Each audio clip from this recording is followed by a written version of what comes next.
विर्चुअल books pro में खुशामदीद।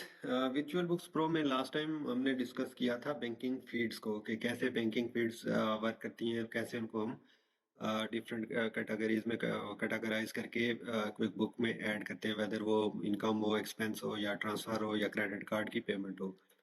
तो आज हमने डिस्कस करना है बैंकिंग रूल्स। तो इस सिलसिले में हमने सबसे पहले जाना है बैंकिंग वाले टैब में, उसमें ये नीचे जो आएगा रूल्स। रूल्स एक ऐसी कंडीशंस होती है जो आप क्विक बुक में सेट करते हैं, जिसकी बेस पे आपकी ट्रांजैक्शंस जो होती हैं वो कैटेगराइज हो जाती हैं।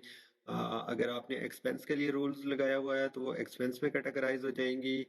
अगर इनकम के लिए लगाया हुआ है तो वो इनकम में ऑटोमेटिकली कैटेगराइज हो जाएंगी।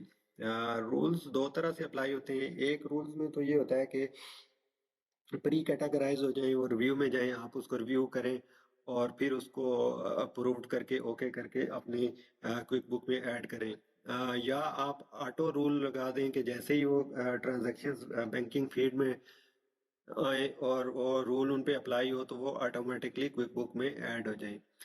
लेकिन जो दूसरी कंडीशन है कि जिसमें ऑटोमेटिकली ट्रांजैक्शंस क्विक बुक में ऐड हो जाए, वो उसमें आपकी बुक्स में मिस्टेक्स भी हो सकती है। क्योंकि समटाइम्स कुछ ऐसा रूल्स अप्लाई हो सकता है कि जो कि रॉन्ग हो और आपको रिव्यू में वो ट्रांजैक्शंस आए ना ऑटोमेटिकली आपकी बुक्स में ऐड हो जाएं। और आपकी अगर डाटा बहुत ज़्यादा है तो फिर आपको पता भी नहीं लगेगा कि वो रूल्स ऑटोमेटिकली अप्लाई हुआ हुआ है और वो गलत एक्सपेंस या इनकम के ऐड में ऑटोमेटिकली ट्रांजैक्शंस कैटेगराइज हो रही हैं। तो इसलिए सबसे बेहतर जो तरीकाकार यह है कि ये आप प्री कैटेगराइज करें उनको, यानी कि पहले वो रिव्यू में जाएं, वहाँ पे वो ग्रीन हुई हुई होंगी, उस पर लिखा हुआ होगा कि रूल्स, थ्रू रूल्स और कैटेगरी उनकी शो हो रही होगी। लेकिन आप उनको रिव्यू करके एक ही उसमें फिर आप ऐड कर लें। तो आज हम देखेंगे कि रूल्स कैसे हम क्विक बुक में सेट करते हैं और कैसे उनको अप्लाई करते हैं। तो वीडियो शुरू करते हैं। इसमें सबसे पहले हमने गए बैंकिंग में, बैंकिंग से फिर रूल्स में। तो रूल्स जब हम करेंगे, क्रिएट करेंगे, तो सबसे पहले हम ये जाएंगे न्यू रूल में। न्यू रूल्स में जब हम जाएंगे तो ये विंडो ओपन हो जाएगी। यहाँ पे वो डिफरेंट किस्म की हमसे डिटेल्स मांग रहा है, वो हम फिल आउट करेंगे और उसको सेव करेंगे तो हमारा रूल जो है वो सेव हो जाएगा। तो सबसे पहले जो है रूल का नेम क्या होगा, ये हम यहाँ से ट्रांजैक्शंस भी देख लेते हैं। ये सैंपल कंपनी है, इसमें कुछ जो एक तरह की ट्रांजैक्शंस हैं वो हम देख लेते हैं ताकि उन पे रूल अप्लाई करके टेस्ट करें और आपको बताएंगे कैसे ये वर्क करता है। तो इस सिलसिले में हम ये जाएंगे, जो ट्रांजैक्शंस हैं इनको देखेंगे सबसे पहले। इनमें जो एक तरह की ट्रांजैक्शंस हैं, दो तीन, वो देखेंगे, उन पर रूल अप्लाई करेंगे। ये जैसे ए रेंटल है, इसकी दो तीन ट्रांजैक्शंस हैं, एक इनकम की है और दो एक्सपेंस की है। सबसे पहले हम जो एक्सपेंस वाली हैं उन पर रूल अप्लाई करके देखेंगे और फिर उसको टेस्ट करेंगे कि कैसे वो होता है, उसमें अप्लाई होता है।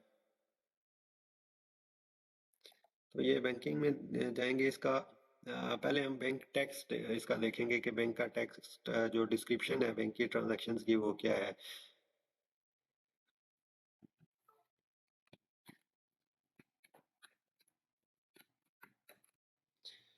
तो ये सेटिंग में जाके हम बैंक डिटेल्स टू मेमो की को भी कर लेंगे और शो बैंक डिटेल्स भी कर लेंगे, ताकि ये बैंक की डिटेल्स जो है ये यहाँ पे आ जाए। ये बैंक की डिटेल्स यहाँ पे आ गई है। ये है A1 रेंटल बैक और रेंटल। A1 रेंटल हम इस रूल का नेम रख लेते हैं और इसको हम अप्लाई करके देखते हैं कि ये कैसे वर्क करता है। ये रूल पे क्लिक करेंगे। ये सम टाइम थोड़ा सा सिस्टम स्लो हो जाता है, वो या इंटरनेट की स्लो की वजह से ये फिर लेट जो है वो विंडो ओपन होती है। तो ये भी ओपन हो रही है। यहाँ पे हम करेंगे न्यू रूल्स क्रिएट करेंगे। न्यू रूल्स पे ए one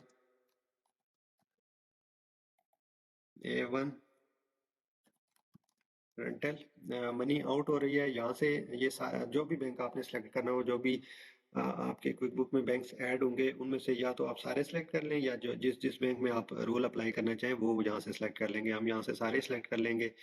and include the following, यानी कि एनी कंडीशंस अगर मैच कर रही है तो वो रूल अप्लाई हो जाना चाहिए। या bank text content A1 rental. तो ये फिर नीचे ये पूछेगा कि ये आपने ये बल्कि टेस्ट रूल हम चेक करेंगे कि इससे रेलिवेंट ट्रांजैक्शन हैं या नहीं है। रूल टेस्ट फेल, ये सैंपल कंपनी है इसलिए मेरे ख्याल है इसमें वो शो नहीं कर रहा। नहीं, ये बल्कि जब हमने इसको अप्लाई किया है तो वो शायद इंटरनेट स्लो था, इस वजह से पहले उसने एरर दिया था, लेकिन ये अभी दे रहा है कि this rules will apply to to currently unreviewed transactions. यानी कि अभी हमने भी देखी थी कि दो ट्रांजैक्शंस रिव्यू में थी एयर रेंटल की, तो ये रूल जो है वो अप्लाई होगा दो ट्रांजैक्शंस पे। ये फिर यहाँ से हम सेलेक्ट कर लेंगे कि ये कौन सी कैटेगरी है, एक्सपेंस है, ट्रांसफर है, चेक है, क्रेडिट कार्ड पेमेंट है, जो भी वो पेमेंट होगी वो हमने सेलेक्ट कर लेनी है। और ये क्योंकि एक्सपेंस है, ऑलरेडी एक्सपेंस ही सिलेक्ट हुआ हुआ है, कैटेगरी हम इसकी यहाँ से सिलेक्ट कर लेंगे कि एक्सपेंस की कौन सी कैटेगरी होगी। तो ये हम देख लेते हैं, इक्विपमेंट रेंटल को कर लेते हैं। ये क्योंकि पहले से ऐड हुआ हुआ है, पे ही आपने देखना है कि पे ही क्या होगा, A1 रेंटल ही होगा डेफिनेटली।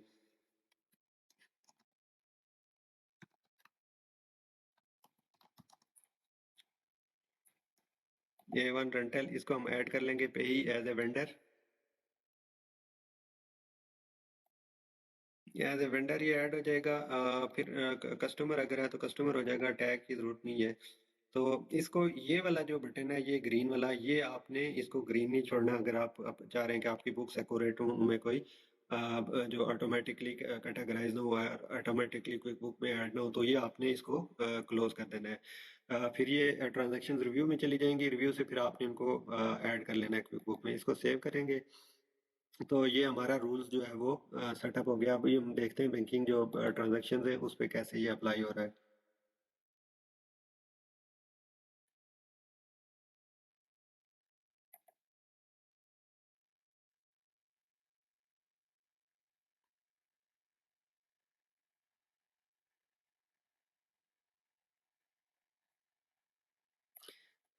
ये देख लीजिए, दो ट्रांजैक्शन ही इस पे अप्लाई हो गया, और ये साथ लिखा हुआ आ रहा है कि ये रूल है, रूल के थ्रू ये इक्विपमेंट रेंटल में इनकी कैटेगराइजेशन हो रही है। तो ये इनको हम सेलेक्ट करके ऐड कर लेंगे, तो ये हमारे क्विक बुक में ऐड हो जाएंगी, क्योंकि ऑलरेडी हमने इनकी कैटेगरी सिलेक्ट कर ली है, रूल लगा लिया है, और वो हमने देख लिया है कि रूल भी सही इस पे अप्लाई हुआ हुआ है। तो ये हम सेलेक्ट करेंगे और इनको ऐड कर लेंगे, और ये हमारे सिस्टम में ऐड हो जाएंगी, और ये कैटेगराइज ट्रांजैक्शंस लिस्ट में आ जाएंगी।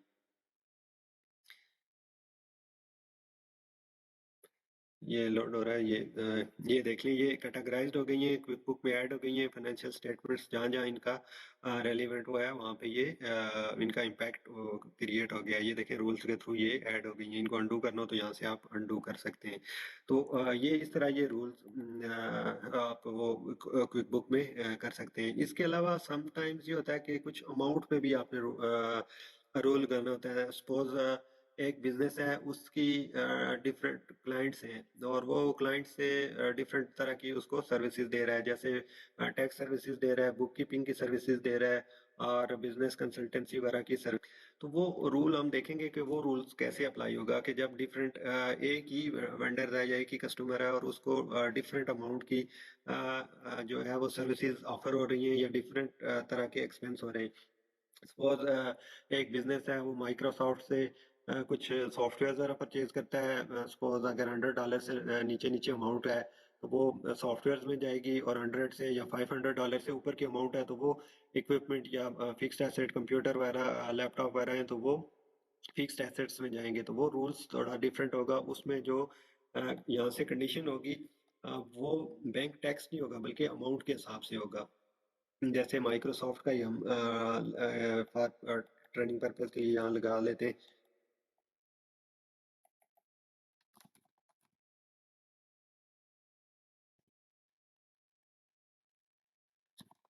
Microsoft rule name, money out हो रही है,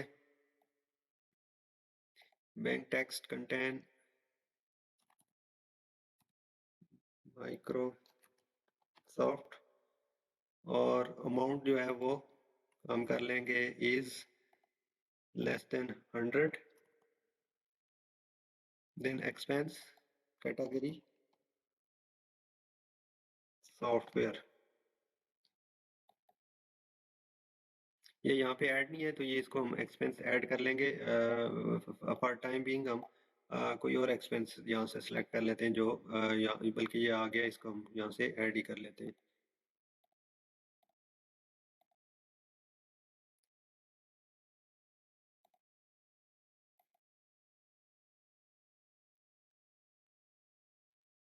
ऑटो ऐड नहीं करना इसको, और आपने ये सेव कर लेना है।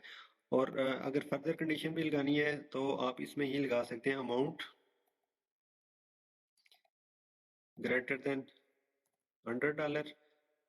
देन इसको आपने नहीं, बल्कि ये एक ही रूल में नहीं लगेगा, एक रूल में यही लगाएं, और उसका जो है वो सेकंड रूल उसको लगा देंगे, अगर अमाउंट मोर देन $100 है देन वो फिक्स्ड एसेट में जाए। तो ये हम सेव कर लेंगे। ये अगर अमाउंट 100 या 100 से लेस है तो ये ऑटोमेटिकली सॉफ्टवेयर उसकी कैटेगरी में कैटेगराइज हो जाएगा और फार व्यू में आ जाएगा, वहां से इसको आप ऐड कर सकते हैं। इसी तरह सपोज एक क्लाइंट है, उसकी इनकम वो उस क्लाइंट वो अपने कस्टमर्स को 3 तरह की सर्विसेज दे रहा है, बुक कीपिंग की, टैक्स की और बिजनेस कंसल्टेंसी की। तो वो अगर उसकी अमाउंट सपोज $100 है तो वो टैक्स सर्विसेज में जाएगा, 100 से ऊपर है तो बुक कीपिंग में जाएगा, 150 से ऊपर है तो बिजनेस कंसल्टेंसी वगैरह में जाएगा। तो वो इस तरह से आपने रूल्स उसकी कंडीशंस अमाउंट पे सिलेक्ट कर लेनी है। तो ये इस तरह आपने बैंक रूल्स अप्लाई कर लेना है, और बैंक रूल के थ्रू जो होता है वो लार्जर डाटा जो होता है बड़ी इजीली और कम टाइम में कैटेगराइज हो जाता है। आपका टाइम उस पर कम लगेगा, ऑटोमेटिकली ट्रांजैक्शंस जो एक ही तरह की होंगी वो ऑटोमेटिकली कैटेगराइज होके रिकॉग्नाइज्ड हो जाएंगी, और ऊपर रोल शो होगा, वहां से आप उनको आराम से ऐड कर सकते हैं। तो उम्मीद है ये आपको समझ आ गई होगी। अगर कोई चीज़ समझ नहीं आई तो आप हमसे कमेंट्स बॉक्स में, ईमेल पे या हमारे सोशल मीडिया लिंक्स पे पूछ सकते हैं। वीडियो से मतलब कोई सजेशन हो, कोई भी चीज़ पूछनी हो तो वो आप हमें ईमेल कर सकते हैं, व्हाट्सएप कर सकते हैं। तो हमारे चैनल को लाइक करें, सब्सक्राइब करें और इसको शेयर करें। तो उम्मीद है नेक्स्ट वीडियो में किसी और टॉपिक के साथ बहुत जल्द आपसे मुलाकात होगी। बहुत शुक्रिया, अल्लाह हाफिज़।